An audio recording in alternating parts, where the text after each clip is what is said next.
Salut à tous, bienvenue dans cette nouvelle vidéo sous cette chaleur caniculaire. Sortez les ventilateurs.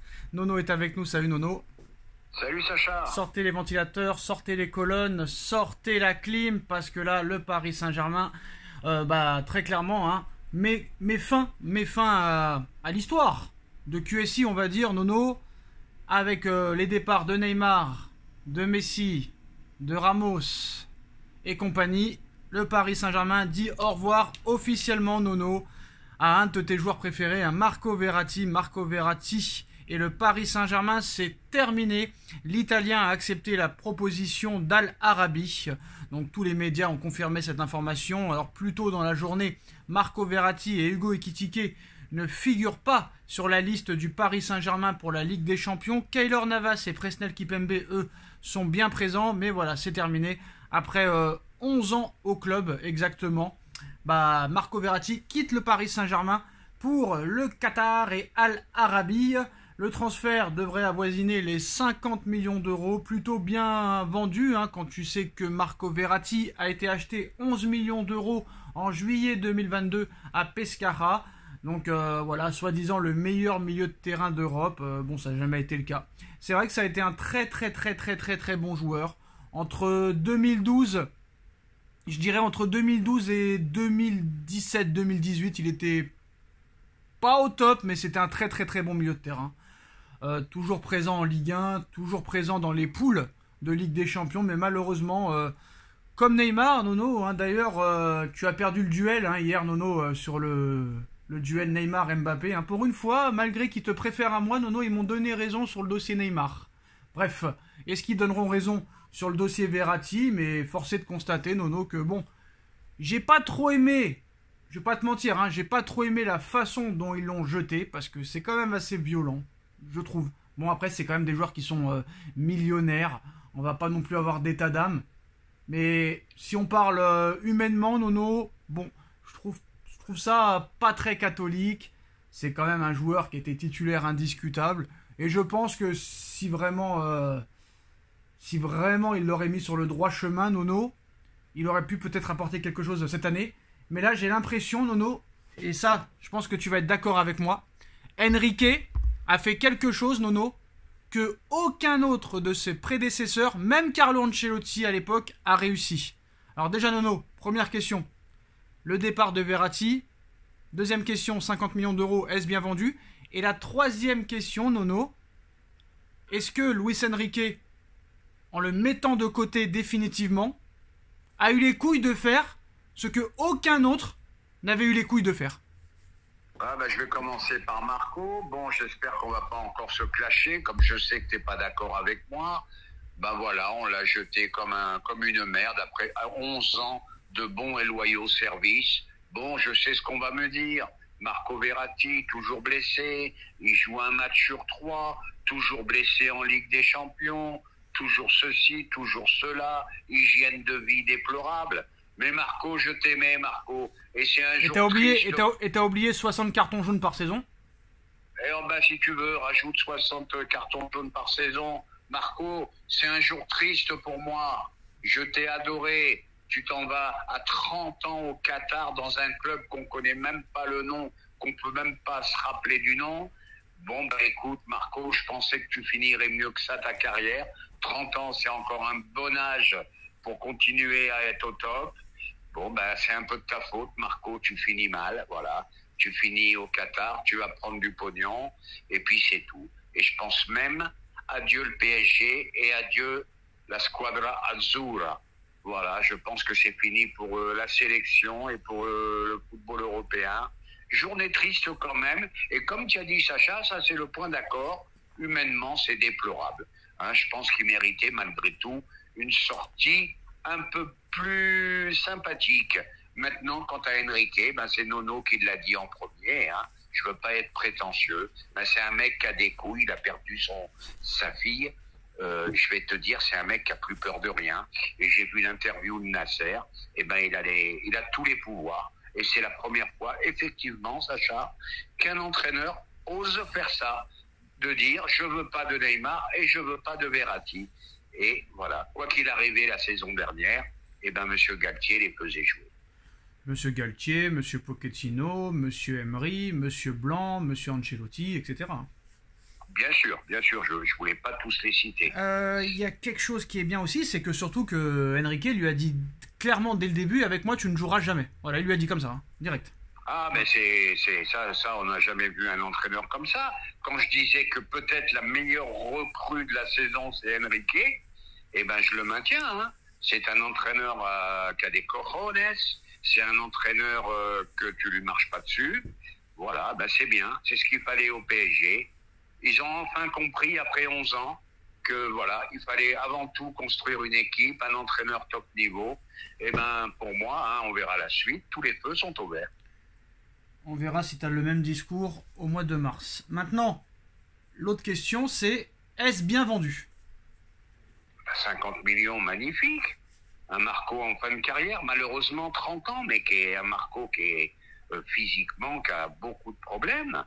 50 millions, c'est super bien vendu. J'ai un petit doute, hein. Je crois que c'est un accord entre... c'est le cousin germain du prince. Oui, mais c'est pas le même propriétaire. Tu as peut-être des cousins, toi, qui sont propriétaires, et toi... Admettons que tu pourrais être propriétaire, c'est pas parce que toi t'es propriétaire et que ton cousin est propriétaire que vous avez le même compte en banque. Tu comprends? Bon, enfin bref. Bon, quoi qu'il arrive, 50 millions, c'est très très bien vendu. Alors maintenant, Nono, il va falloir régler des comptes. Régler des comptes, parce qu'on nous a expliqué que Neymar est le plus grand joueur de l'histoire de tous les temps, que Marco Verratti est le meilleur milieu de terrain du monde, et à l'arrivée, les deux à 30 ans finissent en Arabie Saoudite et au Qatar. Est-ce que M. Sacha Benita et M. Daniel Riolo avaient raison depuis le début? Ils avaient raison sur un seul point, sur leur manque de professionnalisme, sur leur manque au niveau de l'hygiène de vie, mais au niveau de talent, je persiste et je signe, c'était deux top joueurs. Malheureusement, aujourd'hui, le talent ne suffit pas. Et là, je suis d'accord. Eh ben, comme tu as dit, Nono, c'était, mais ça ne l'est pas. Ça ne l'a jamais été d'ailleurs. C'est-à-dire ça ne l'a jamais été, Nono. Voilà, ça ne l'a jamais été. Ces mecs-là, il n'y a personne qui s'y est intéressé cet été. Il n'y a aucun grand club européen qui se sont intéressés à ces joueurs-là. Ah je suis d'accord avec toi, Sacha. Ils sont cramés. J'ai l'impression que tu m'écoutes pas. Et malgré que ces mecs-là finissent en Arabie Saoudite et au Qatar, on continue à dire que c'est les meilleurs joueurs du monde et les meilleurs milieux de terrain du monde. D'ailleurs, il y a un mec qui a bien parlé hier qui a dit que Ronaldinho, en 2 ans, est plus une légende au PSG que Neymar en 6 ans. Allez, tchac. Et bim. Ah là, je suis d'accord. Voilà. Là, je suis d'accord. Ronaldinho, c'est encore pire que Neymar. Parce que pour moi, Ronaldinho... Non, t'as mal compris. Pour lui, il a dit Neymar est plus une légende en 2 ans que Neymar en 6 ans. T'as pas compris, là. Ah, que Ronaldinho est plus une légende. Ouais. Eh ben, je suis d'accord. Je suis d'accord. Ronaldinho, s'il n'avait pas fait le fou, lui, il a ses 4 ballons d'or. Hein. Ouais. Ça aurait été le gros concurrent de Messi. Hein. Lui, il aurait eu 4 ballons d'or. En talent pur, c'était exceptionnel. Voilà. Mais pareil, pas d'hygiène de vie, la fête, la samba, le machin. Oui, mais Ronaldinho, monsieur Nono, hein. Ronaldinho, c'est une Copa América, une Coupe du Monde, une Ligue des Champions et un Ballon d'Or. Chose que n'aura jamais Neymar. Eh oui. Ah là. C'est un autre level encore, c'est un autre level. Quand je suis d'accord. Hein. Voilà. Ronaldinho, hein, une Coupe du Monde, une Copa América, un Ballon d'Or, une Ligue des Champions. Moi, ce que je regrette, il est arrivé en pleine force de l'âge, il n'a pas été professionnel. Moi, je pensais qu'il allait exploser. 25 ans, il est arrivé. Ouais. Verratti, pareil, il s'est brûlé. Il arrive à 19 ans, un potentiel énorme, il s'est brûlé aussi. Bon, voilà, malheureusement. Alors. En talent pur, je persiste, c'était 2 grands joueurs. D'accord. Alors, Leonardo, l'ancien directeur sportif du PSG, a parlé hier. Hein. Alors pour lui, les dirigeants du PSG ont leur part de responsabilité dans l'échec de la MNM. Il nous dit honnêtement, je ne pense pas que ce soit une question d'ego. Il y a des gens qui sont plus difficiles, les personnes qui ont ce niveau de talent ne sont pas compliquées. Elles résolvent plus de problèmes qu'elles n'en créent. Les garçons doivent se sentir bien, être dans un bon état d'esprit et sentir de la reconnaissance. Et c'est au club de faire ce travail aux dirigeants. Bon, 40 millions d'euros par saison, si t'es pas bien là, est-ce que Leonardo règle ses comptes avec le PSG, non? J'en sais rien, mais je suis en total désaccord avec lui. Chouchouter, ça veut dire quoi? Neymar, il a fait ce qu'il voulait. Il est parti au carnaval. Il est parti là. Il a fait les fêtes anniversaires, l'anniversaire de sa sœur. Le PSG lui a laissé tout faire. Bon, bah alors, si Leonardo nous dit qu'il n'a pas été chouchouté, là, je n'y comprends plus rien. Quant à Léo, c'est un autre problème. Ben, Léo, je dois reconnaître, malheureusement, ça me gêne de le dire, il est venu au PSG pour préparer sa Coupe du Monde. Alors Nasser Al-Khelaifi devrait être réélu président de l'ECA ce jeudi. Il remplirait pour 4 années supplémentaires. Il y a Kolo Muani qui nous dit, Nono, qu'il est prêt à mourir pour ce maillot cette saison. Alors là, j'ai vu cette interview, et ben j'ai adoré. Putain, c'est très rare d'avoir entendu un joueur signé au PSG avec cette envie, qui veut mourir pour le maillot, qui donnera tout. Ben bravo, bravo, bravo, bravo mon petit. Alors Nasser Al-Khelaifi qui nous dit Kylian Mbappé est un joueur incroyable et une personne fantastique. Qu'est-ce que ça peut vouloir dire? Eh ben ça veut dire tout simplement, bah écoute, hein, Kylian, si tu peux rester, ça me rend service. Alors Xavi Simons, je pense que Leipzig peut être une étape intermédiaire. Si je joue ici, quelque chose d'encore plus grand viendra naturellement. Mon ambition est d'atteindre un jour le plus haut niveau du football. C'est ce dont je rêve. Oui, après 1 mois et demi en Allemagne, je pèse déjà quelques kilos de plus. La Bundesliga est un championnat de duels, de courses et de jeux physiques. Est-ce que Leipzig va transformer Xavi Simons en monstre que va récupérer le Paris Saint-Germain l'année prochaine? Eh ben, comme Zahir Emery, lui aussi m'impressionne, je ne le reconnais plus. Il a doublé de volume en masse musculaire. Incroyable, incroyable évolution de ces jeunes là. Je l'ai connu, Xavi Simons, tout fluet, tout maigrichon. Putain, j'ai vu une photo hier ou avant-hier, le mec il a doublé de volume. Il a dû faire un travail en salle inimaginable. Alors Nasser Al-Khelaifi, durant ce mercato estival, je peux dire que Luis Campos et moi avons travaillé ensemble 20 heures par jour pendant 2 mois sans nous arrêter. Je pense que tout le monde peut voir les grands résultats de ce travail. Cette année, dans le nouveau cycle du Paris Saint-Germain, nous nous concentrons moins sur les résultats que sur la performance et notre style de jeu. Si nous faisons cela, les résultats apparaîtront en conséquence. Nous avons un entraîneur et un directeur sportif fantastique et je suis très heureux de l'esprit retrouvé au Paris Saint-Germain. Bon, déjà, Campos n'est pas directeur sportif, mais directeur du football. Donc, qu'est-ce que ça veut dire? Est-ce que Campos va rester à l'arrivée? Et est-ce que ce mercato vraiment est réussi, Nono? Parce que là, ils ont quand même réussi à faire ce qu'ils n'avaient jamais réussi à faire. Alors, j'ai envie de te poser la question, Nono. Est-ce que c'est vraiment la victoire de Manchester City en Ligue des Champions qui leur a fait décider de tout changer de A à Z? Ah, ben là, c'est un chamboulement total. Je ne sais pas si ça vient de Manchester City, bon, qui a mis quand même 15 ans pour gagner une Ligue des Champions. Mais là, ils ont vu qu'avant tout, il fallait une équipe. Et puis voilà, quoi, qui s'était trompé. Bon, ben, il était temps de changer de politique. Il était temps de penser à l'équipe avant les individualités, pardon. Et puis voilà, quoi. Moi, on peut dire que c'est un mercato réussi. En plus, non seulement le mercato a été réussi, mais tu as vu ce qu'ils ont dégraissé. Chapeau à eux, chapeau à eux. Non, ça aurait été un mercato réussi s'il y aurait eu un gros milieu de terrain supplémentaire qui était arrivé. Ça aurait été un gros mercato pour moi. Ah, c'est le seul petit manque. Ouais. Je suis d'accord avec toi. Maintenant, on verra si Enrique a raison de dire qu'il n'avait pas besoin de milieu de terrain supplémentaire. En tout cas, Verratti n'a pas été remplacé. Ça, c'est sûr et certain. Maintenant, mes trois avis pour le mercato prochain, Nono, et très rapidement, et tu me diras si tu es d'accord avec moi. Pour moi, Pep Guardiola va quitter City pour entraîner l'Angleterre. Pour moi, Haaland sera madrilène l'été prochain et le Real paiera la clause libératoire de 150 millions d'euros.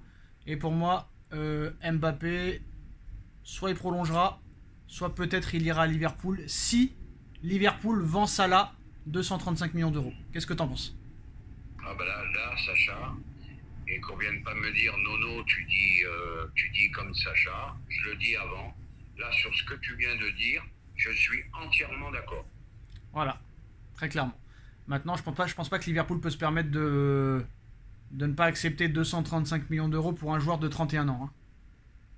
Eh ben écoute, l'Arabie Saoudite sont capables de tout. Non, je parle de Liverpool. Non, mais je parle de Liverpool, c'est irrefusable.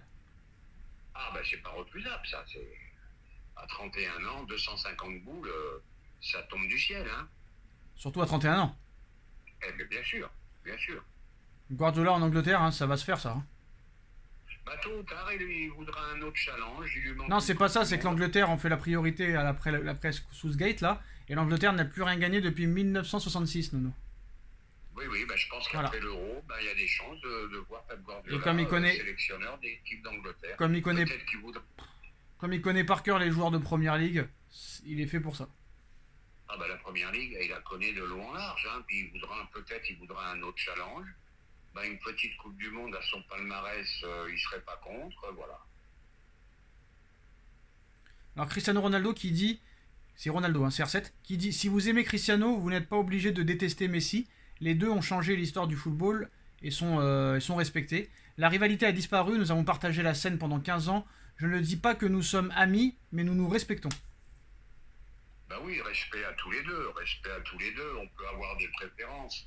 Il y en a, c'est Ronaldo, il y en a comme moi, c'est Messi, mais respect à tous les deux très très grands joueurs.